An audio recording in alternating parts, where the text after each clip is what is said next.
Hey guys, this is Anthony with Bangin Beers Podcast. Well, Anthony and Ben. Give a hi, Ben. Yeah, hi everybody. Hi, Ben. This is something new we're going to try to do. Instead of we were doing video when we went to different places, but unfortunately, due to our computer situation, I'm working off a laptop.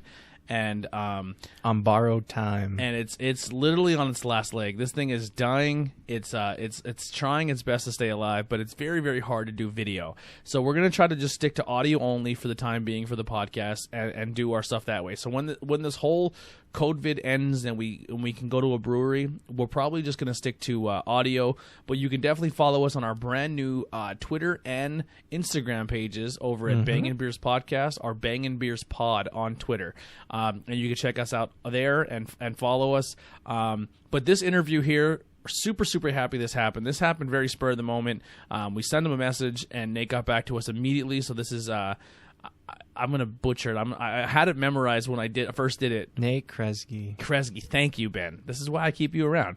Nate Kresge from Porton, PA. So if you haven't heard of Porton, Pennsylvania, it's a documentary on Amazon Prime that you can go and watch, and it literally just highlights of all the beer that you can, for the most part, most of the beer you can try in Pennsylvania.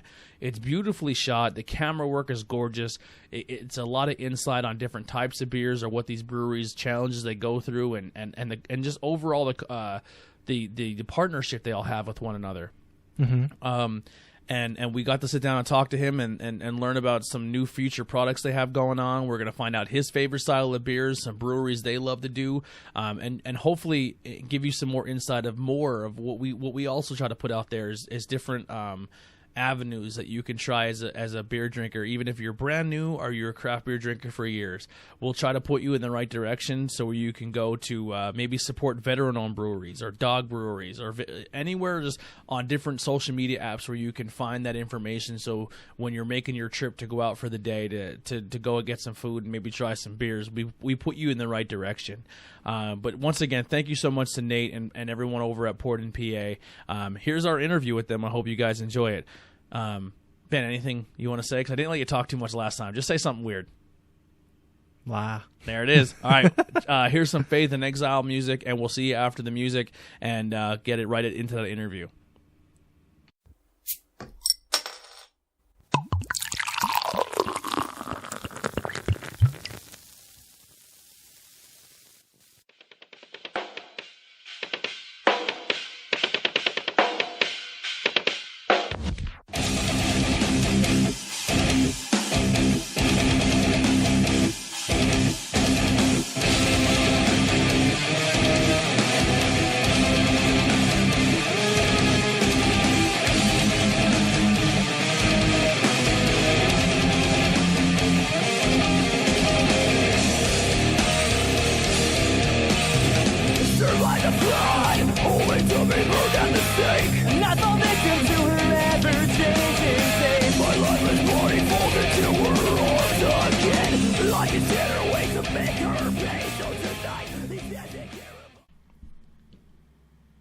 Hey everyone, this is Anthony with Bangin Beers Podcast. A little different. We're not going to be reviewing beers, or we obviously we'll be talking about them, but it's me and Ben here, and this is one of our first over-the-phone interviews that we're going to do separate from the podcast. Instead of just trying to cram them in on the show, we're going to kind of separate a little bit here. But we have Nate Kresge. Did I say it correct again? You got it. Yep. I'm 2 for 2. He's part of the Porton, PA Porton, PA docu-series and web series is going to be up on Amazon Prime. I'll kind of let you dive into it here at first and kind of give you a little introduction. Yeah, sure. Thanks, guys, so much for having me and talking to me about the project. First things first, you guys mind if I crack a beer and drink along the way here? All right. We have one ready. Crack. We have 2 from Pizza Boy right here that we're drinking along with. Oh, good. Yeah. I'll make sure I get that on mic there for you. It's a beautiful sound. What are you drinking? I have one of my favorites from St. Boniface. It's the Orange Pollinator. I look forward to this beer every year, and if you haven't had a chance to have it, seek it out. It's a great beer. I have not. I'm going to write that down. What is it? The Orange Pollinator? Orange Pollinator. They do it with orange blossom honey and orange puree, and there's some lactose in there. It's It's just a great beer. Awesome. Well, And one of the prettiest labels, too, I think, of any beer I've had in Pennsylvania. Nice. Ooh. Yeah, so I could just start off telling you guys a little bit about the project and a little background on our production company, too. Like you guys said, my name's Nate Kresge. I'm from Harrisburg. We have a video production company called GK Visual. We've been around since 2005, and we do it's a wide variety of stuff. Commercials, web videos, training videos, all kinds of stuff. And we've always loved going to breweries, and just have always loved that industry.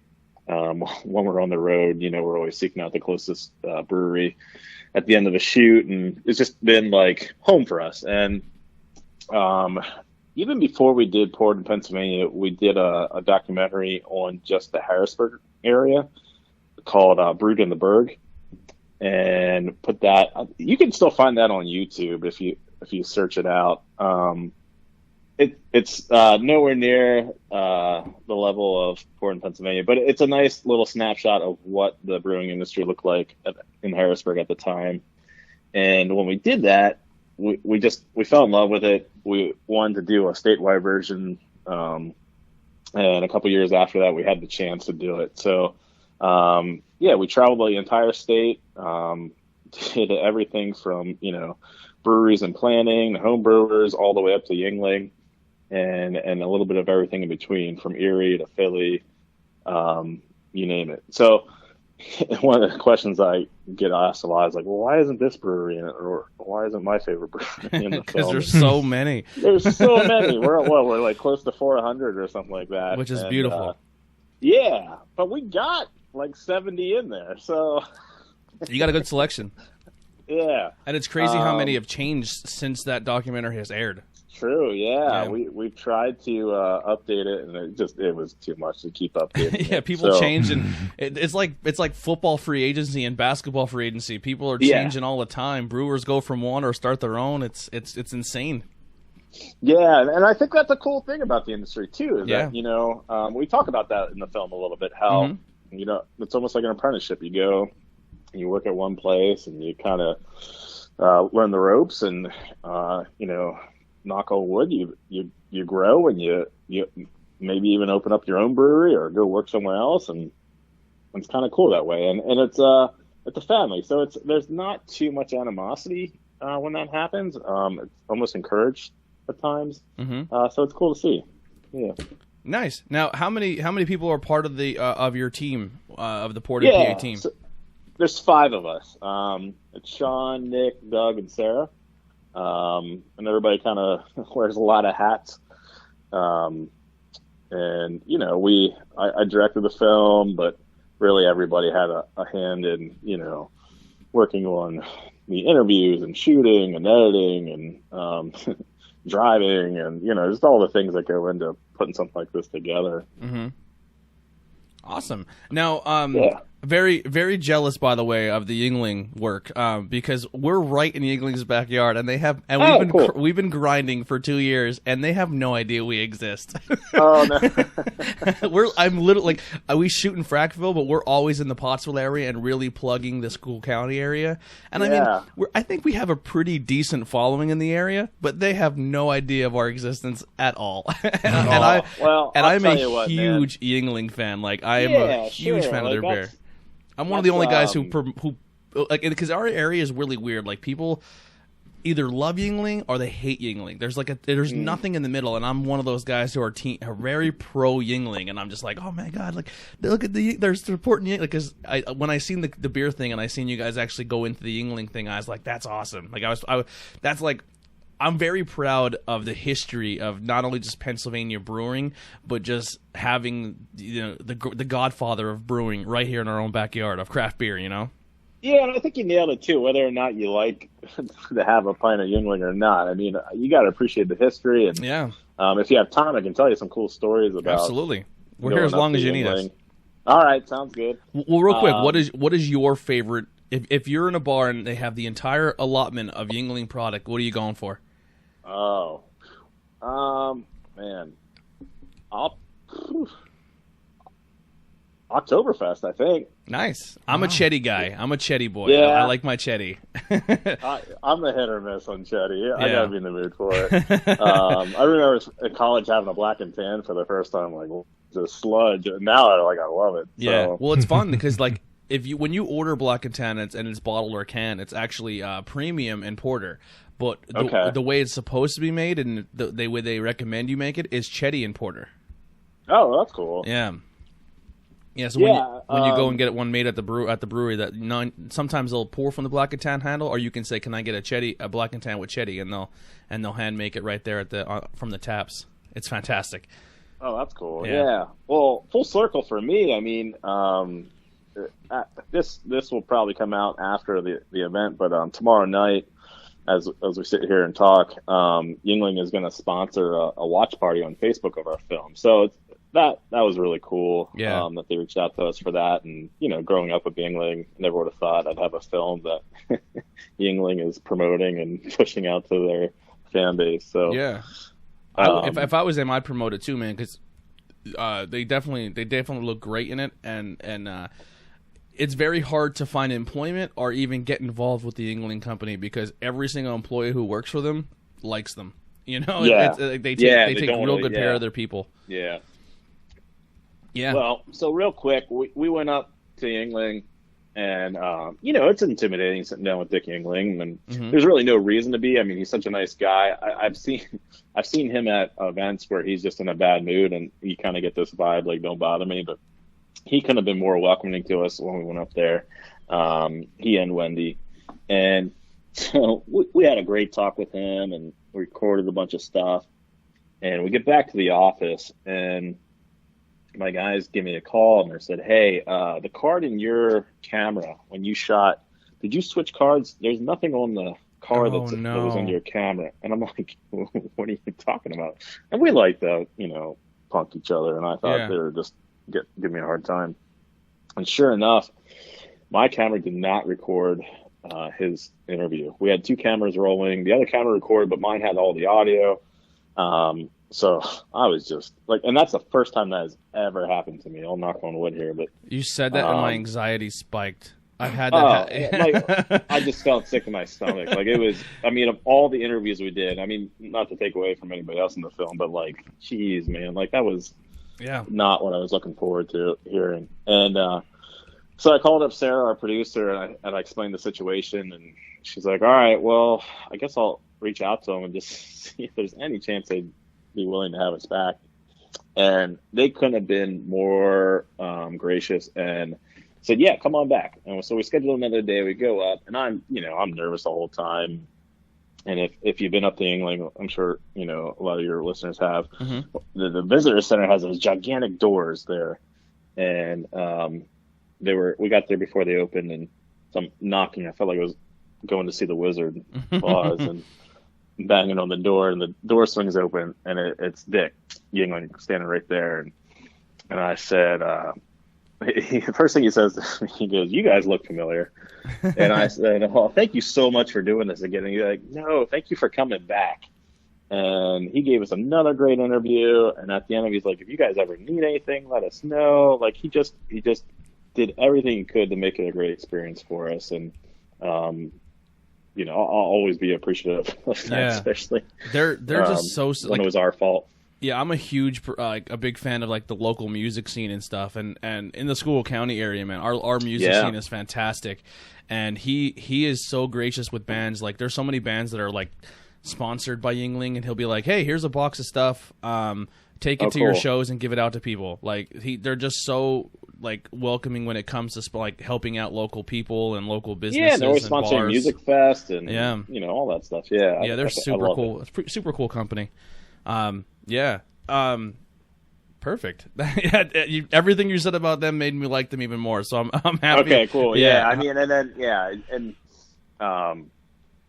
everybody at Yuengling, since that point has been just great with us too, which has been really cool.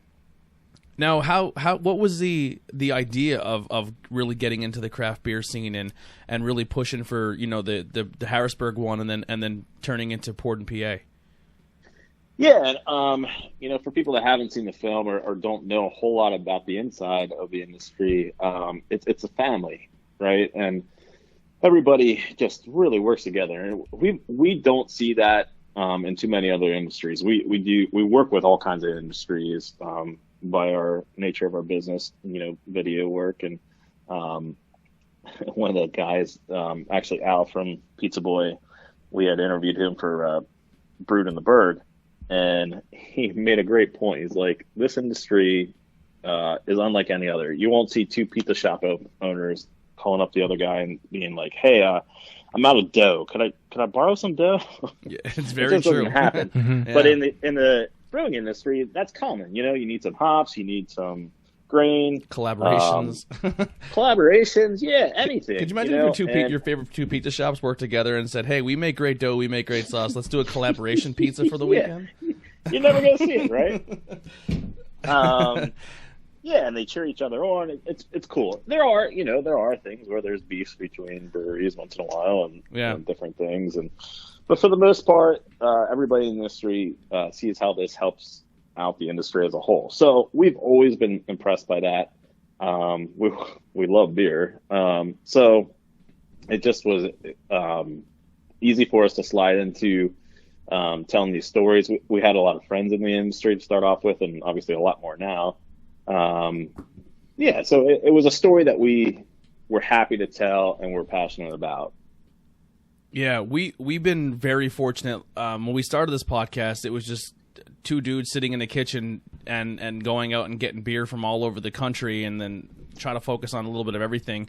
And then it turned into breweries, and Brew Fest are welcoming us in and saying we should definitely come. Yeah. And it's just it's such a welcoming community, and at first, when we first started, I make jokes of it now, but I was like your typical beer guy. Like when I would do reviews on the show, like I'd like, oh, this is everything was like 3.75 and up, because we use Untapped for our show, like because we try to put Untapped over as well, so more people can use that format to get more exposure to the craft scene.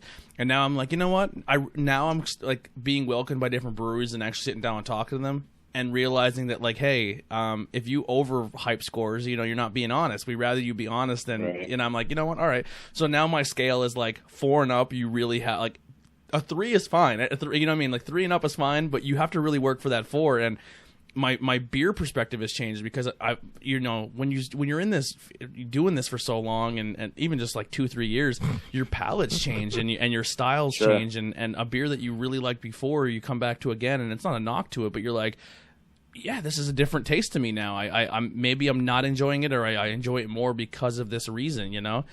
And it's been unbelievable. Just but how you're saying, like, you sit down and talk to these breweries, and they're like, we did this collaboration last week, and last week we were here. Like, the biggest one was the Harris family guys. We sat down with them, and they're still at the very, very early stages. They're making beer, but they don't have their own building yet.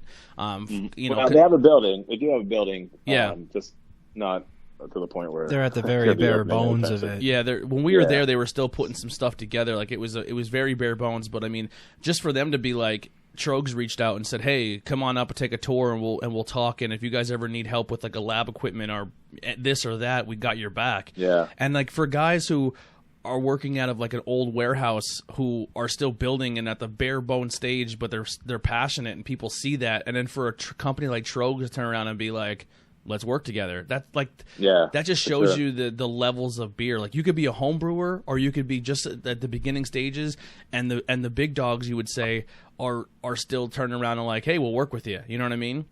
Yeah, I mean, and you bring up Trogs, and they're such a great example of all this. They even hold events where they bring home brewers in and talk to them and encourage them to reach out to them for help. It's a really cool atmosphere there. The only critique that I would have for Yuengling is, I wish Yuengling, I mean, and they don't have to, you know what I mean? They're top of the mountain, and they don't have to change their formula. But I wish now that the craft scene was kind of evolving more, I wish they would get more into different styles. I know they definitely did it with the porter, the chocolate porter, which was like, it blew people's minds, you know what I mean? Mm-hmm. And it was a very sought after, because it was Yuengling tapping into something that people have never seen before.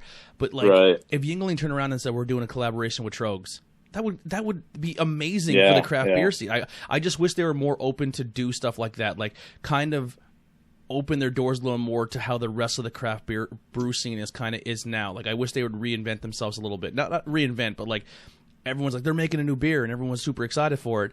And I understand why they made the flight, because when you go to any bar in the area, Michelob Ultra is pretty much getting thrown off the shelves because that's like the domestic beer of the area. So they want to rival that. So it's a smart idea to make that.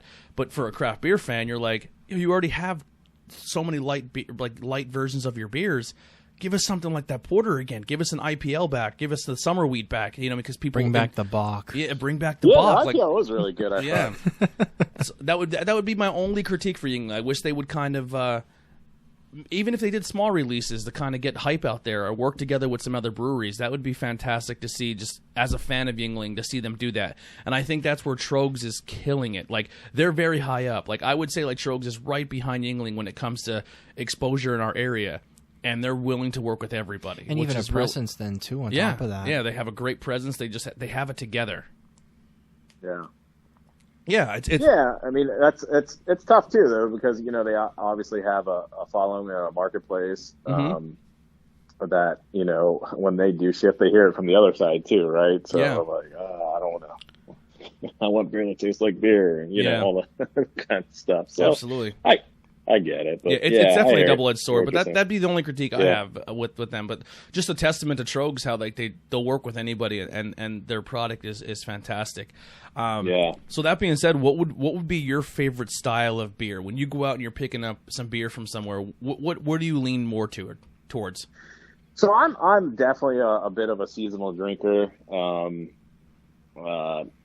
know some people are IPAs year round, and that's great. And I love a great IPA. But in the winter and fall, I love the big heavy barrel aged beers. Like that to me is just my favorite. Yeah. When we get to summer, I still love those beers, but it is tougher to throw those down for me. Last night I had a 19% Russian Imperial. Woo! And I don't think I'd be drinking that on a hot July day. I have a hard time with stouts. A man across from me, he could put any liquid in front of him, he'll put it down. I have a real tough time with stouts just because of the heavy roast. Everything, no matter what you tell me is in it, it almost always tastes like coffee, and I hate the taste of coffee. Oh, really? Yeah. See, and the funny thing is I'm not a coffee drinker, but man, I love coffee taste in a beer. I love those. Can't do it. Dark flavors, and I'm a big bourbon drinker too. So you barrel age these beers, and I'm just extra excited about it. Anything aged in a barrel, like bourbon or whiskey, or anything like that, and it's a stout, it takes away that coffee taste, and I get more of the boozy taste, and I can drink those. Yeah. Okay.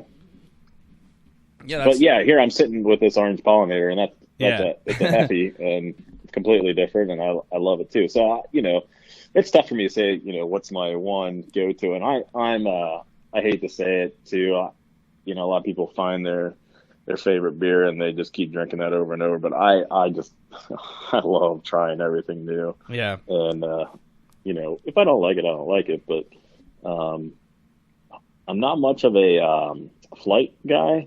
I'd rather just have a beer and get to know that beer and see how it changes, whether I end up liking it or not. But a flight can definitely change, because I enjoy flights. I like trying a little bit of everything, especially if my first time there. But obviously, your second time back, you can definitely go for the more of the just pick the beer you've had before. I always tell people, recommend, if you're going to a first timer and they let you do flights, try one just so you don't, because if you get stuck with a full glass of beer, especially if you're not a craft beer drinker, that's probably the worst feeling.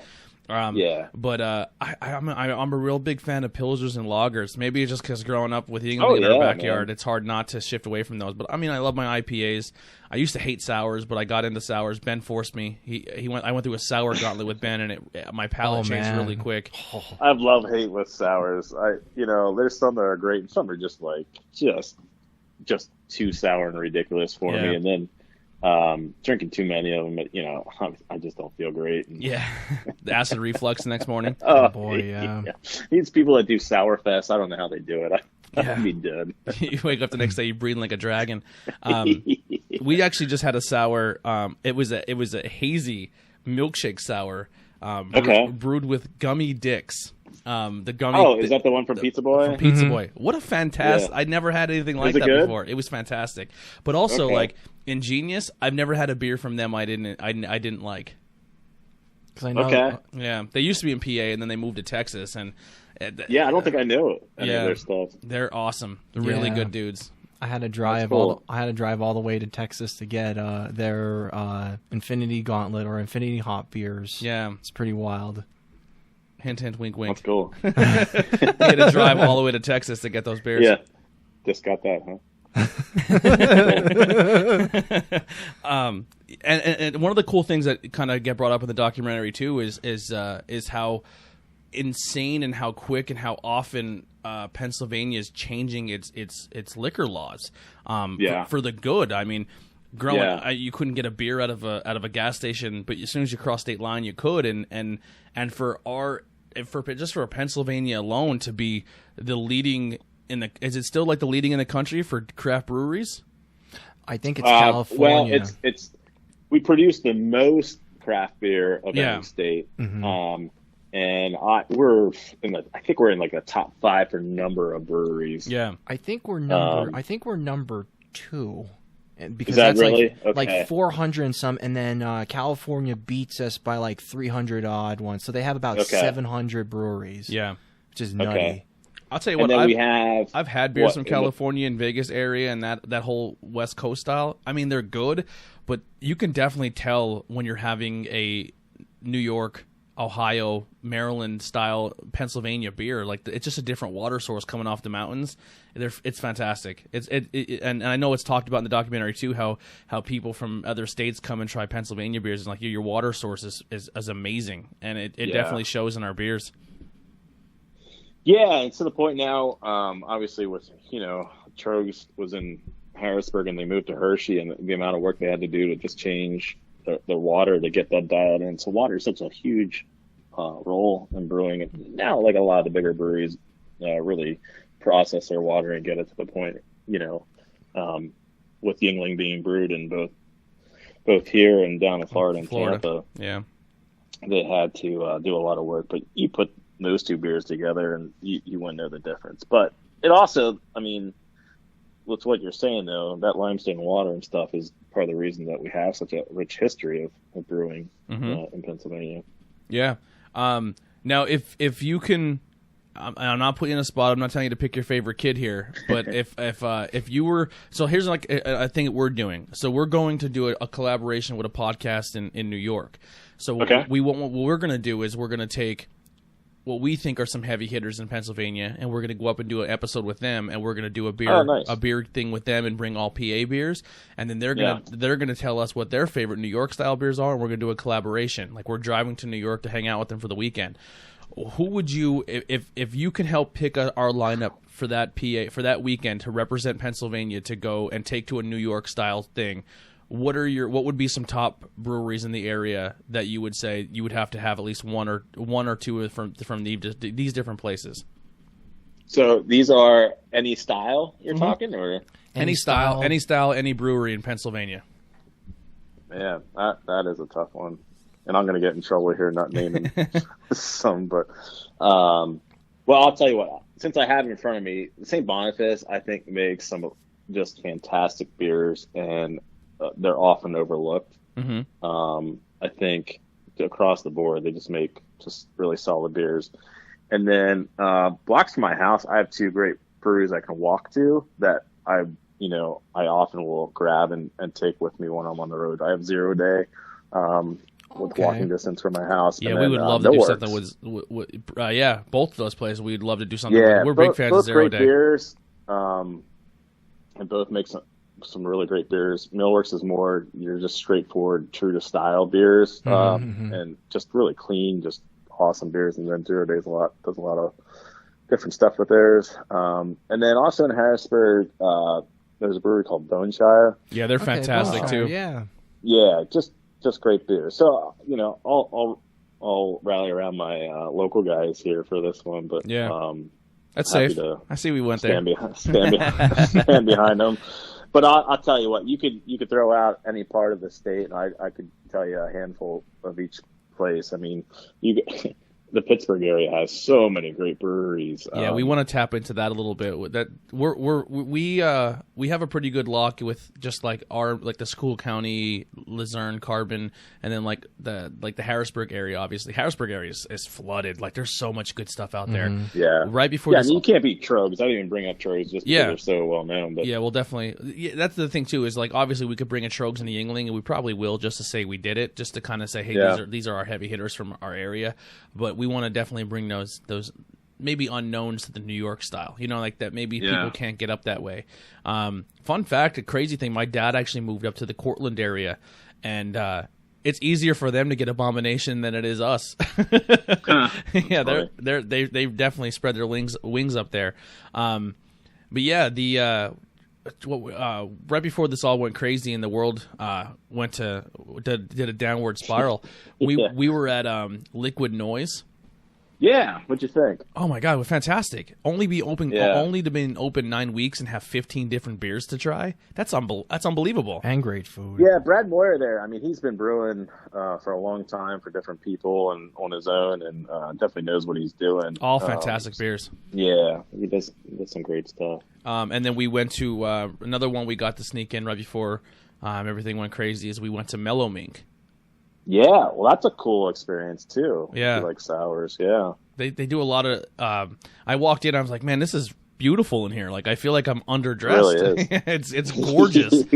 Yeah, you would never think it from walking in. It's kind of in a strip mall. And you don't think it's the same thing when you walk in. You walk in, you're like, whoa, this is nice. Well, then you were right by another great one, Evergreen. Which is right by Mellow Mink. We were in contact with them, but they said with everything, like this is before everything went crazy, and they're like, hey, we have a lot going on, but we're definitely interested in you guys coming up. And then everything went crazy. So we had a few booked, but it all kind of fell through. Hold on, let me see if I can find my book here. Here's what we had set up, but we just didn't have a chance to do it. We had 1787 set up. Okay. Bonsai. I haven't been there or had their beers yet. Bonsai Brewing. I don't know Bonsai. Hidden. Where's that? I think that's in Higgins. Yeah, area. Higgins. Yeah. Hidden Stories. I think that's up by your area, right? I've heard of Hidden Stories. I haven't had theirs either. Yeah, and then Marley's we had set up, but everything kind of. Okay. Oh, and then one is set up for May, so hopefully things go back to normal this next month. We have Vegetable Hunter set up. Oh, that's a really cool story there. You'll enjoy that. Yeah. So we can kind of transition. I can tell you a little bit about what we're going to be working on next. We're going to be doing a documentary series with episodes instead of a full-length documentary. And Vegetable Hunter will be one of the stories within this series. Oh, nice. Yeah, so Vegetable Hunter is a restaurant, and they're all vegan. So that means all their beers are completely vegan. So, like, no honey, no lactose. But they've been able to make some cool beers that would mimic a milkshake IPA or something like that. Oh, wow. It's kind of neat how they do that. So with the series, what we're doing is it's going to be kind of like a video magazine style. So each episode will have multiple stories within it, and then the Vegetable Hunter will live in an episode that talks a little bit about breweries that cater to special diets. Vegetable Hunter here in Harrisburg for the vegan community, and then out in Pittsburgh, there's a brewery called Aurochs that does all gluten-free beers, and does them really well. Like and both the owners there have medical conditions that wouldn't allow them to have regular beer. So it's a neat story just how it came about. He's like, listen, Doc, you tell me I can't have beer, I'll make beer that I can have. That's exactly right. Yeah. I'm not giving it up. Yeah, and they have such a cool following, and they take it so seriously. Like some places will make a gluten reduced beer or a gluten free beer, but like it still comes in contact. They put it out in a bar, and it still runs the same lines as beer. Normal beer. So the way they do it is most of their stuff's canned. And if they have it on tap somewhere, the bar has to have a dedicated line just for them, just to ensure that Cross contamination and all that. I take it. Exactly right. Yeah. So they take it seriously and they do a great job at it. That's awesome. Now, another big thing in our area, especially when it comes to the PA scene, is Brew Fest. Yep. We had one set up that we're gonna be at, even if hopefully it all happens again. But the Schuylkill County Brew Fest. Have you ever checked them out or? No, I've heard a lot of great things about it, but I haven't been to it. You should definitely, if you definitely come to it now that you have our number here, shoot me a text and we'll try to hook up and hang out for the day. Okay. But what are some other brew fests in the area that you've been to that was really impressed? You had a really good time at? Yeah, so in the series, the first episode is going to start with a really cool brew fest called Fresh Fest, and that's in Pittsburgh. It's the first all black brew fest in the country. Yeah, Harris was telling us. Harris family was telling us about that. Yeah. So by calling it like a black brew fest, it gets a little confusing. It's not just all black breweries. So what they do is they invite breweries in the Pittsburgh area to collaborate with a prominent, figure in the African American community in Pittsburgh. So that could be like an artist or a business owner or even a politician, and they have them team up with a brewery in the Pittsburgh area, and they do a collaboration beer. So it's a great story of, two people coming together that would normally never maybe even talk or work on something together, and they come out with something really beautiful, and then they're able to highlight, a different aspect of the Pittsburgh community and put it before the beer drinking crowd. And then they also invite breweries from around black-owned breweries from around the country. So you get all these breweries in the Pittsburgh area that you'll never get to see anywhere else. And so it's such a cool atmosphere. It's such a diverse crowd. Everybody's having a great time. And then this year they're doing a little different. They're going to do like a block party style. So they're going to close down some streets in a Pittsburgh neighborhood and just kind of have it along the streets. So that's awesome. That's a cool one. Also in the series, we go to Bonifest. That's St. Boniface little brew fest that they have kind of in their back parking lot. But they've been doing it for so long, people will travel from all over the place just to come back for it. Mm-hmm. And then we in the future, we're going to look at Liddit's Craft Beer Fest. We have everything shot for that. We just still need to edit that story. But that's a really cool one. That's also kind of done in that block party style where they, shut down the streets and everybody kind of sets up in the streets in Liddit's. Yeah. Another one I went to, my first brew fest I ever went to was the Renaissance Fair. Oh, yeah, that's a cool one. Oh, my God. Probably top 5 drunkest I've ever been in my life.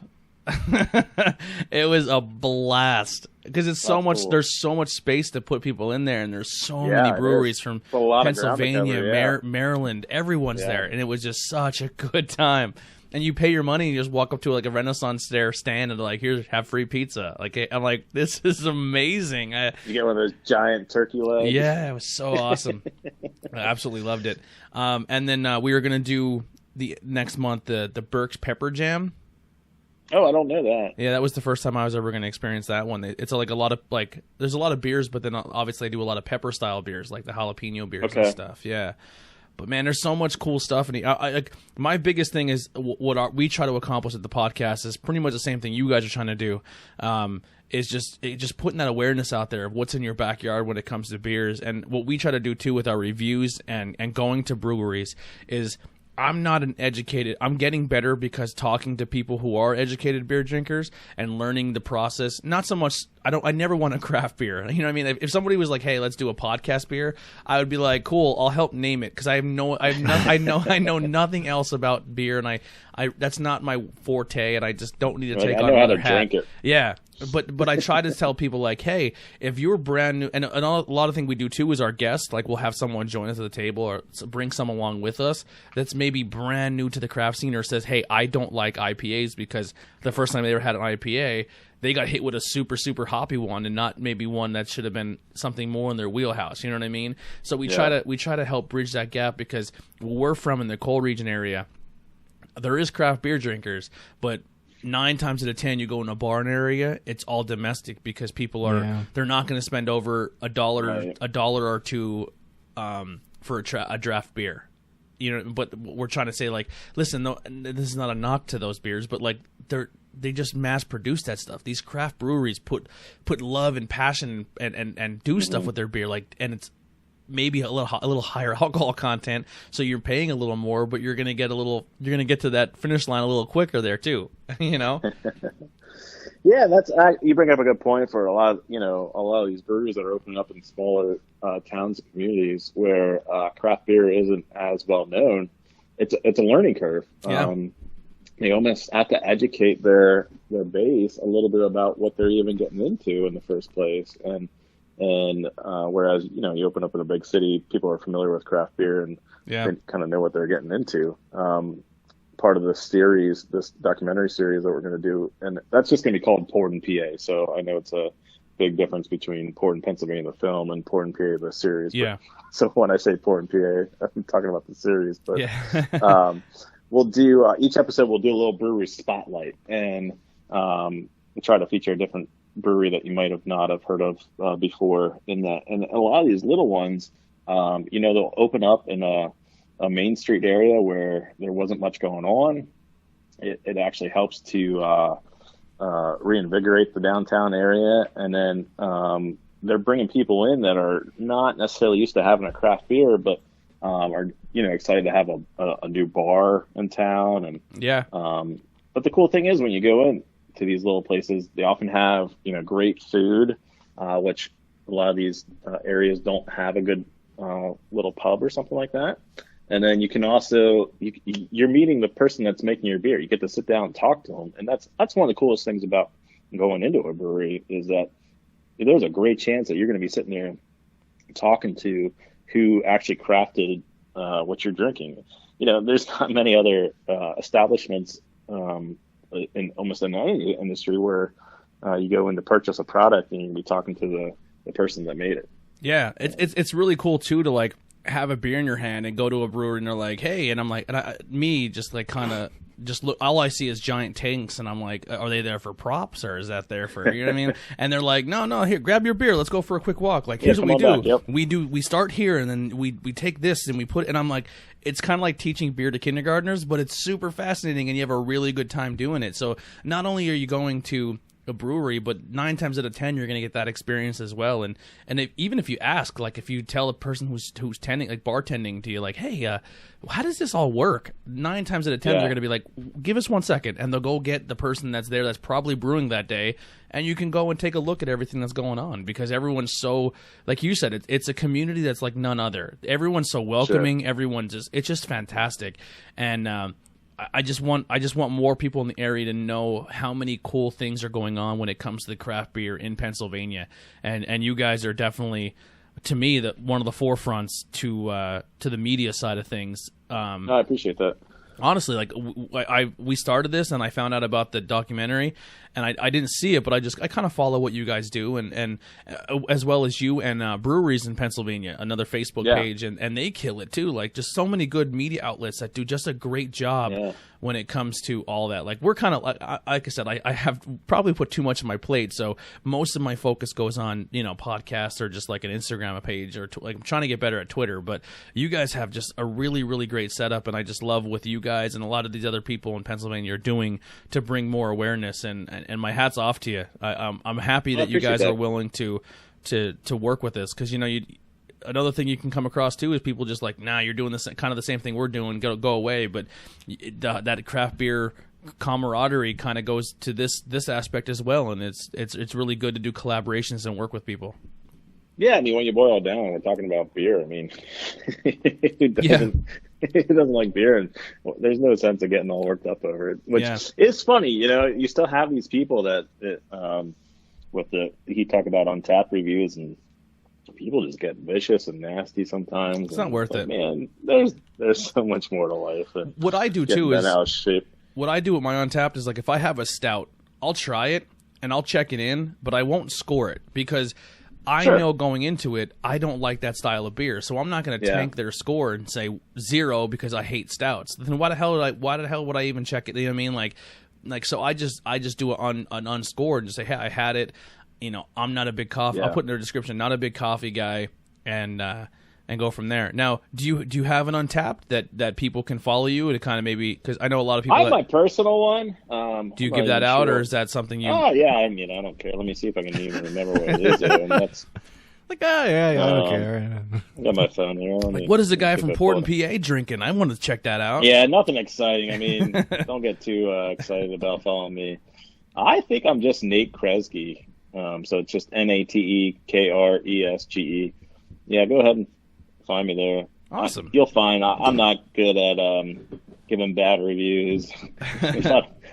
It's tough for me to rate below a 3.5 on stuff just because I just love beer and I appreciate all the work that goes into it. Absolutely, yeah. Yeah, you know, it's a cool community, and I suck at checking them in. I always forget. I'll go into a place and have like a couple of them, and I'm like, you know what? I didn't check any of those in, and I forget now. I do It's so funny that we're such a sucker for these fake badges and stuff that pop up. Like, what a great, great thing. When I first got Untapped, I was like, oh, okay, someone told me about it, and I didn't know the rules, I guess the unwritten rules, and I went and checked in like 65 beers in one day. Because I was like, oh, these are ones I had. I'll just check them in real quick. And I get from like previous, yeah. And I get a message from my friend. He's like, you drunk? And I was like, no, I'm only having one beer. And he goes, you're not allowed to do that, what you're doing. And I was like, what do you mean? He goes, you check them in as you drink them. What you're doing is breaking the rules of Untapped. And I was like, oh, I didn't know it was that serious. That's funny. Yeah, but another cool thing I'll definitely put out there to you is, especially the school county scene, is we don't have a lot of breweries, but we do have a lot of local bars that are just killing it when it comes to craft beer.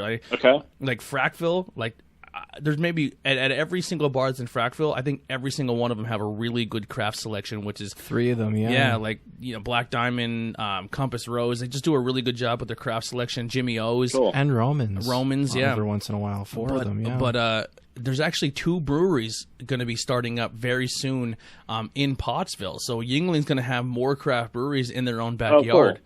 Yeah, the Pillaroo Brewing Company, and they're the guys who run School County Brew Fest.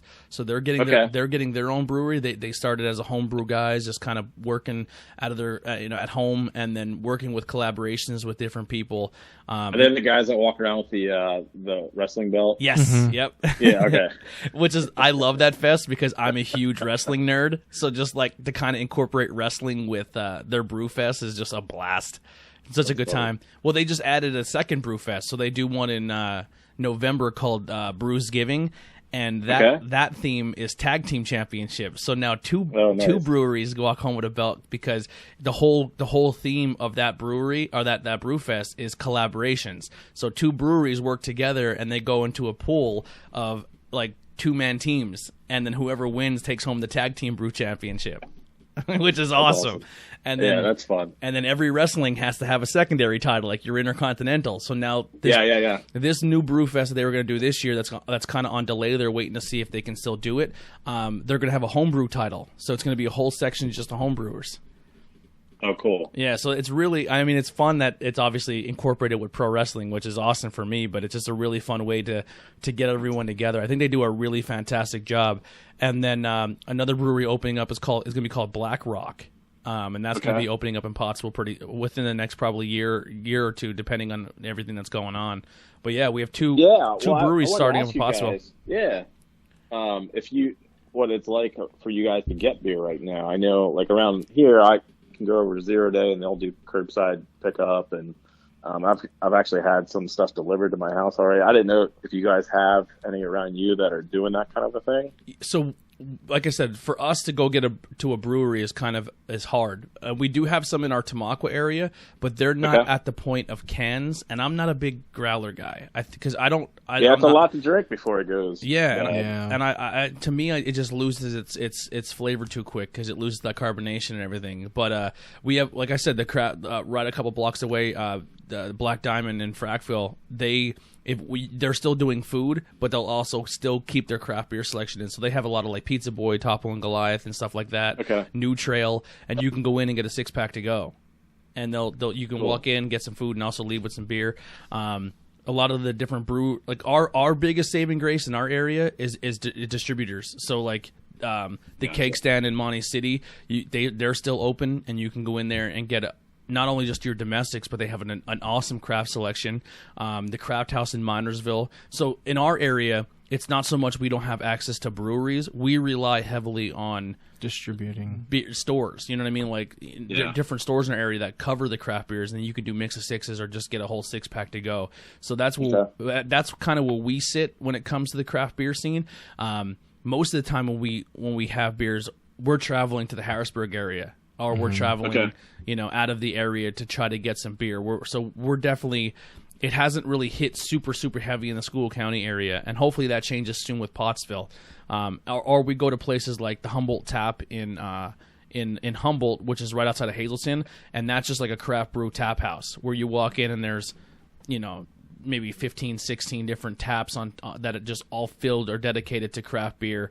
Or we go to, what was the one we just went to recently? Tap on the Wall in Reading. Oh yeah. Or tap. Oh no, wait, Beer on the Wall. Beer on Wall, yeah, and that's really cool because it's like a credit card. You get a card when you walk in, and you pay you pay by the ounce. So if you don't instead of doing a flight, you can literally walk up, hit your card, get a couple ounces, try it, and be like, oh, I like that, and hit it again and pour a full glass. So that's kind of what we really rely on heavily is trying stuff like that. And like I said, I'm brand new, so going to breweries is a new thing to me. So that's a cool thing about following our show is because I'm the facilitator and I have the equipment, and then I put people around me who are big craft beer guys that go all over the place to do beer. So it's a really cool dynamic we got going on. That's awesome. Yeah.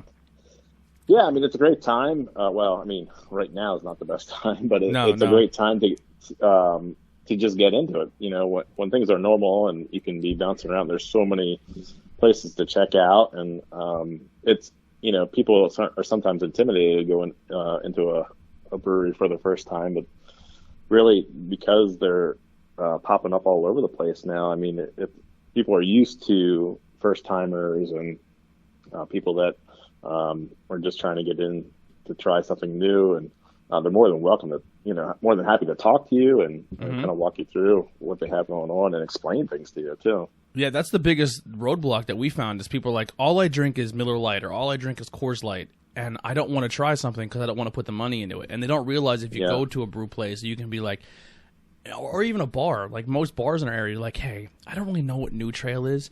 Can I just try a little? And most bars are like, of course, yeah, take a little bit of it. Try, you know what I mean? Like, don't be afraid to ask because you never know what you're going to get into. You know what I mean? Sure. Now, the last little question I do have for you, because one of the big things you do talk about in the documentary is food, and a lot of places either bring in outside food trucks, which is really cool because once again, this beer community is all about collaboration. So they're always welcome to bring outside food in, or they have their own restaurants. What are some places in Pennsylvania you have gone to that the food has blown you away? Oh, that's a great question. Well, I mean, keep talking about Trogs, but Trogs' food is just unbelievable. And it has been especially since they moved to Hershey. There's cool places like Love City in Philly, and when they built their brewery, they made room. They can drive a food truck right into the brewery. So when you go in there, it's a new food truck all the time, and they're really high end stuff. I mean, there's one place that just does like lobster and comes in. And holy crap! The line is like crazy for it, and it's right inside. It's right by the bar, so it's like the food truck is literally within feet of the bar when you're there, so you don't have to go outside. Who else is doing good food? We went to while you're thinking, I'll kind of kill some air here. So Tattered Flag. Have you had their food yet? Yeah. Holy they do crap! A great job. Yeah, I'm doing really cool beers too. Yeah, I'm a big fan of those guys. They actually they won last year's School County Brew Fest. Oh, really? Okay.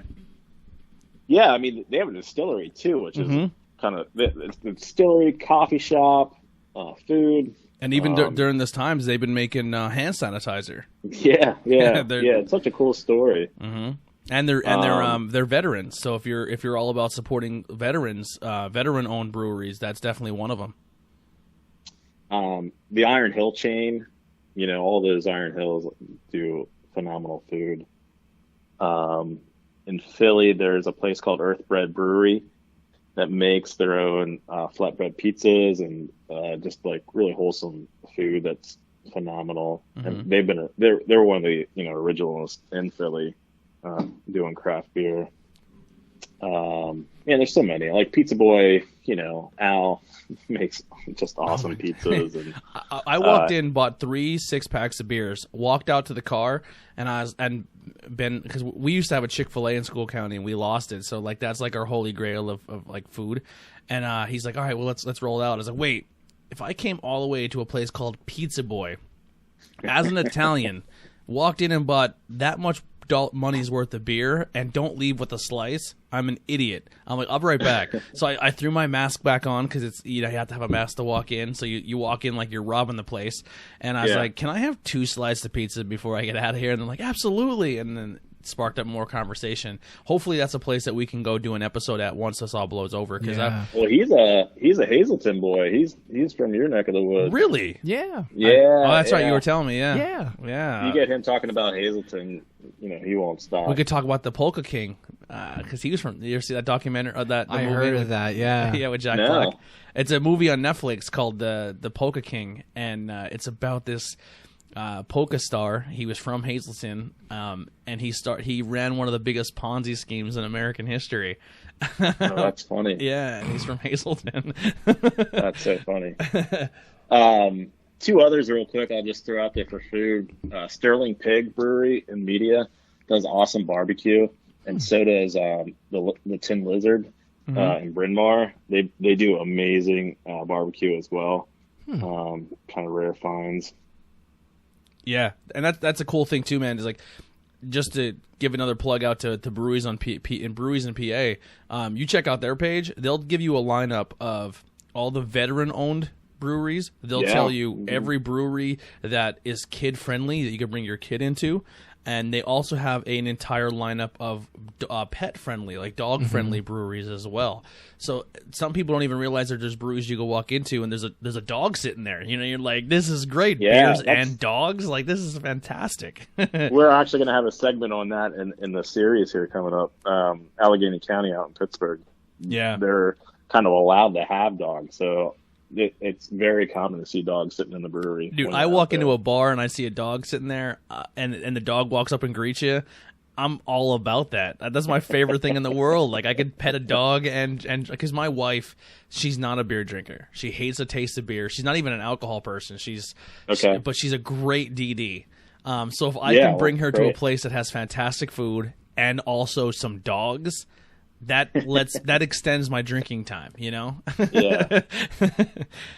Yeah. We visit Stouts in the film, and Stouts restaurant. I mean, that was a restaurant to start off with, and then Carol Stout decided to open up the brewery aspect of it beside her husband's restaurant, and just, I mean, she's the first female brewer in the United States, so it's really cool to have her. And still, if you go to Stouts Estate, the food's phenomenal. What's the status on that? Because I know they were talking about selling. Yeah, so we actually went and talked to her again and did another follow-up interview, and we were actually going to try to include that here in the series soon, but then everything got shut down. We were going to shoot some more footage at one of their beer festivals, and obviously that was canceled. But she was going to get rid of it completely, and after she sat and thought about it some more, she's like, well, I don't want somebody else buying my name and brewing beers that I wouldn't like. Good. And I was depressed when I heard about them possibly. Yeah, she's going to hold on to the name, and they'll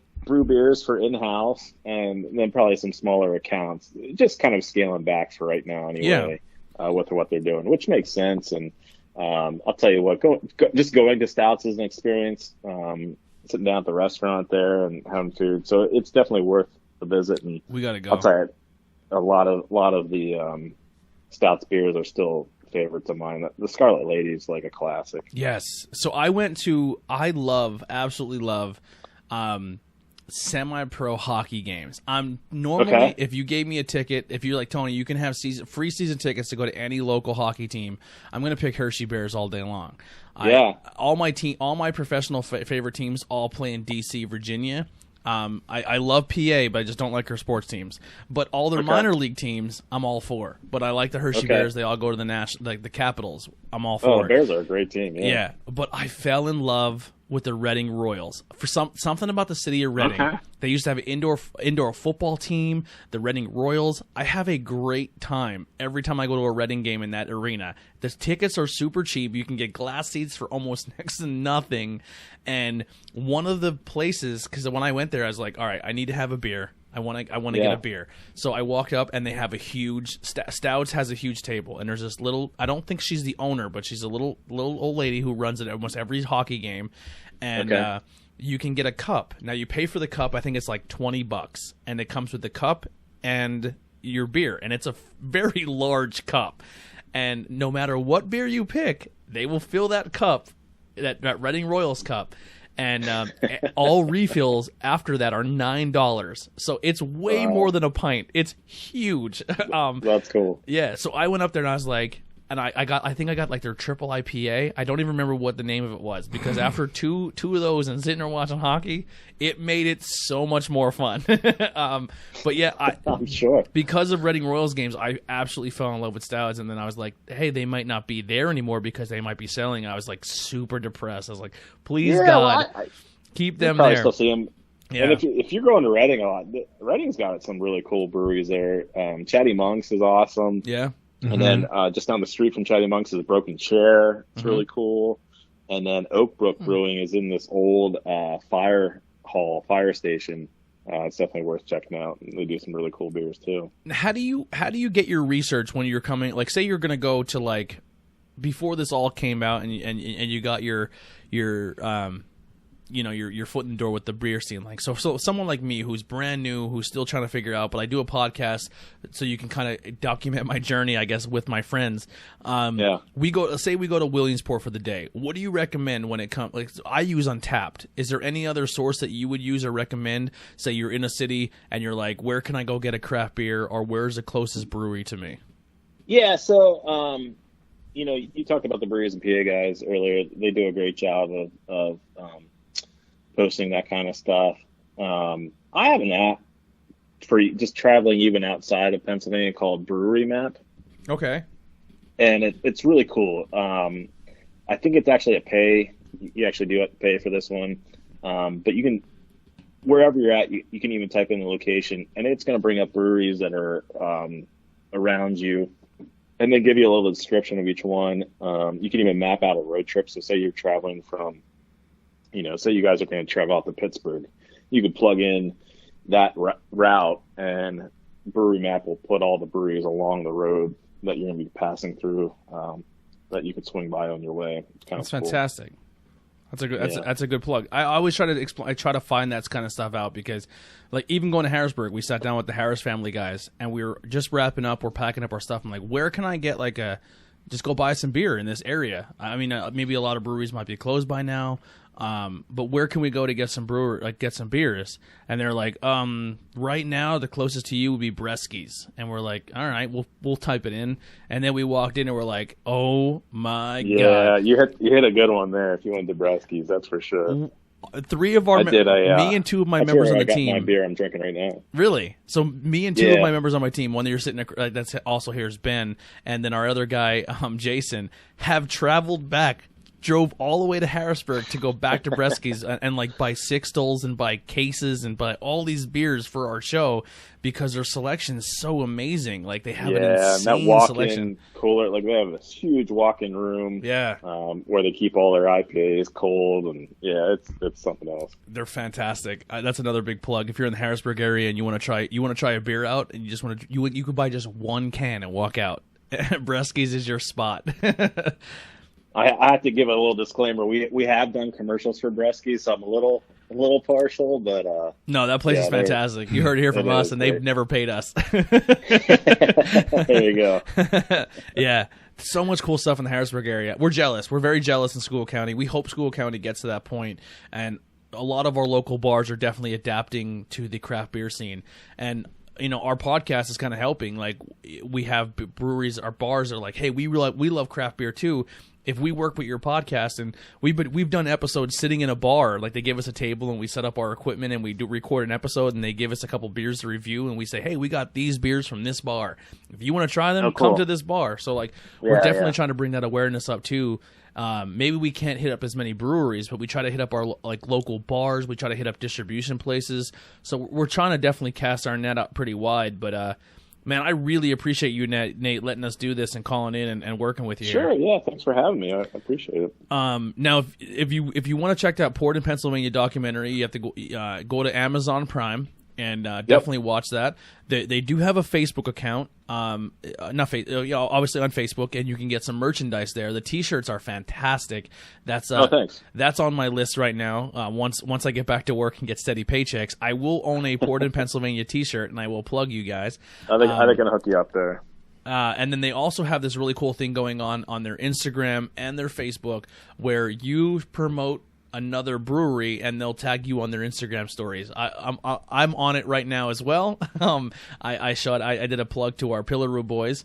And then they also have a YouTube account where you can go and see some videos and some stuff they shot there as well. Is there anything I missed that you want to plug or get out there besides the new? No, the T-shirt challenge is new. It's called the Brew T Challenge, BREWTEE challenge. Hashtag that. And what we're trying to do there is, a lot of us have tons of brewery T-shirts. Throw one on, take a selfie, tag us, tag Port and PA, and put the hashtag Brew T Challenge, and we'll post that, and just kind of trying to show some love and support for the breweries across Pennsylvania and beyond. If you have a brewery outside of Pennsylvania, everybody's having a rough time right now, so it's kind of cool to just rep them and just let them know that you're thinking about them. Yeah, one of the things we want to do is, once this all clears up, not so much go to a location to film, but just kind of like maybe get a couple carfuls of people and go up to a brewery and just have a blast. Like, obviously have DDs, people who are listening. My wife will be one of them. But like, so we want to, I know like every brewery that we went to has been super, super awesome to us. But like Liquid Noise, when we go in somewhere, we expect to pay our full tab. We don't expect anything for free. You know what I mean? And Liquid Noise was just like, no, man, you're not doing any of that. Like, we have 15 beers. Cool. You're trying all 15 beers. Like, that's just how it's going down today. And here's some pizza. Here's some food. Like, they were absolutely fantastic to us. Very, very nice people.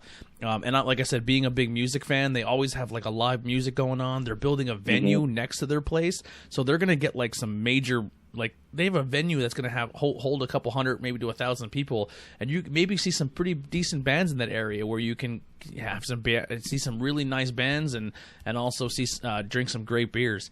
So definitely keep an eye on those guys. But that we want to try to get like a group of us to go hit up some different breweries, and the Harrisburg area will definitely be one. But well, let me know when you're.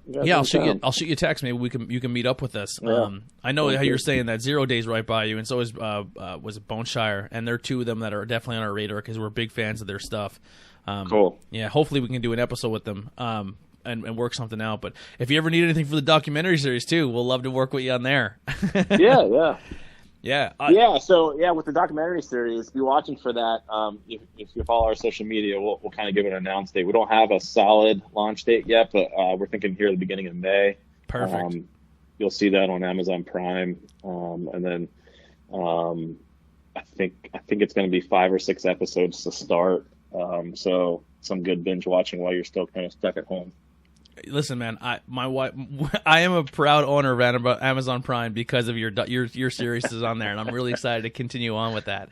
Cool, man. Keep doing what you're doing. I love it. Definitely check, like I said, everyone, go check out Port and PA. Nate, once again, thank you so much.